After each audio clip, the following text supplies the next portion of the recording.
Hey there guys, welcome back to Cop Talks and another video. So today's video is going to be about the Streamlight HL-X rail mounted light system right here.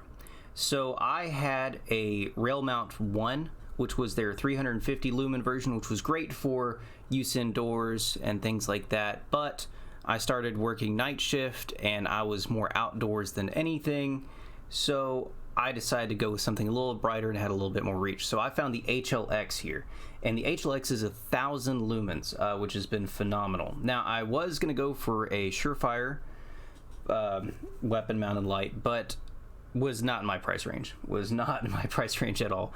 So this one actually, if I scroll over here to Amazon real quick and just take a good old look at it, yeah, right now it's going for $106 whenever the Surefires are like $300-400. Not exactly in my price range at the time. But I will say this thing has been a trooper since I got it. What was really appealing is for that price, I received the pressure pad, which has the on-off and the momentary, which you can also cycle between the functions. So right now it's set to strobe. But one thing I'm going to do is I'm probably going to change it to high and low, because this actually is programmable. It has what they call their 10-tap system, so you can actually program your light to whatever function you want to use it for. Do you want it set to strobe? Do you want high only, low only, high, low?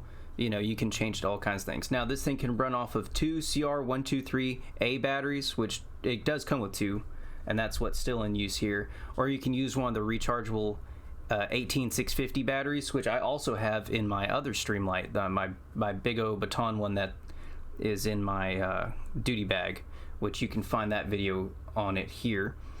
And then, you know, I just love this thing, honestly. For the price range, this thing really is a performer. So it comes with a few different mounting options. Like this is meant for Picatinny rail system, but it didn't feel super stable. So what I did is it came with some little zip ties. It actually comes with some slots right here for the zip ties, and I have it zip tied to the rail. And what I did was I ran the cable underneath right here, and then that cable comes up right here, loops, and then actually has a cutout here for you to bend that cable to the side.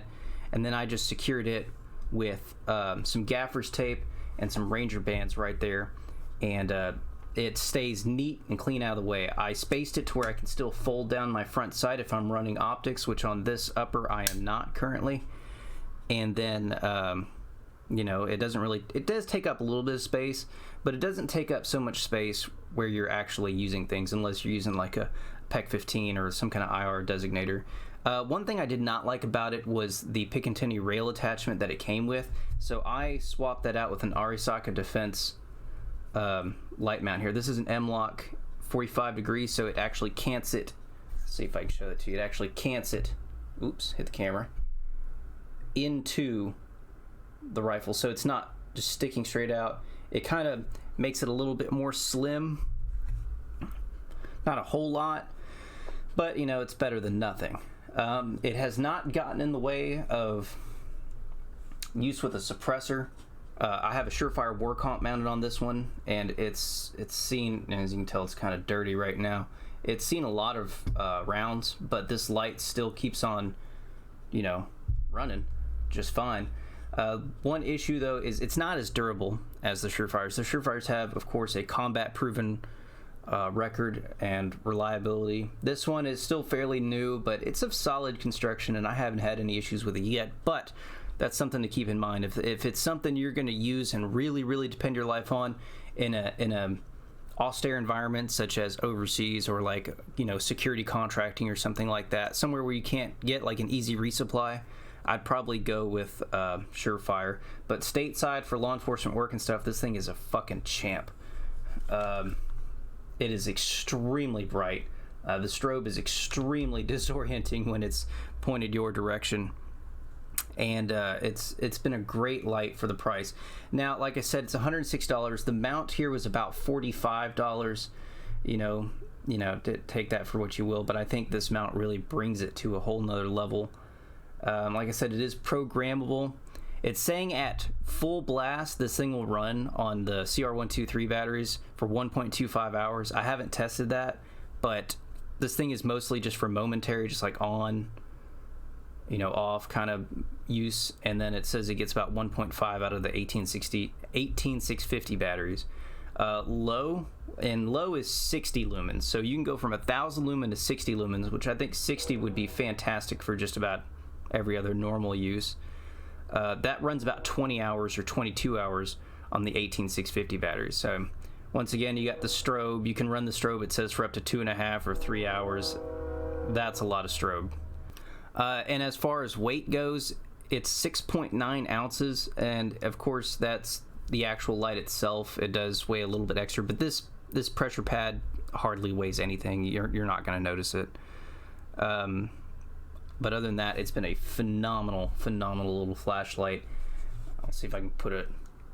I mean, it whitewashes everything with the camera adjust. It's got a solid beam. I mean, that's insanely bright at night. It's been a great little light. The only thing that I kind of really want to test out is their new weapon mounted light that has an integrated laser. That's basically, it's touted to be basically this, but with a laser, and I'm super excited to try that out someday. So that one's about $150, and I gotta wait till I have some more money for that, but since I have this one now, I figured I'd write up a little review on it.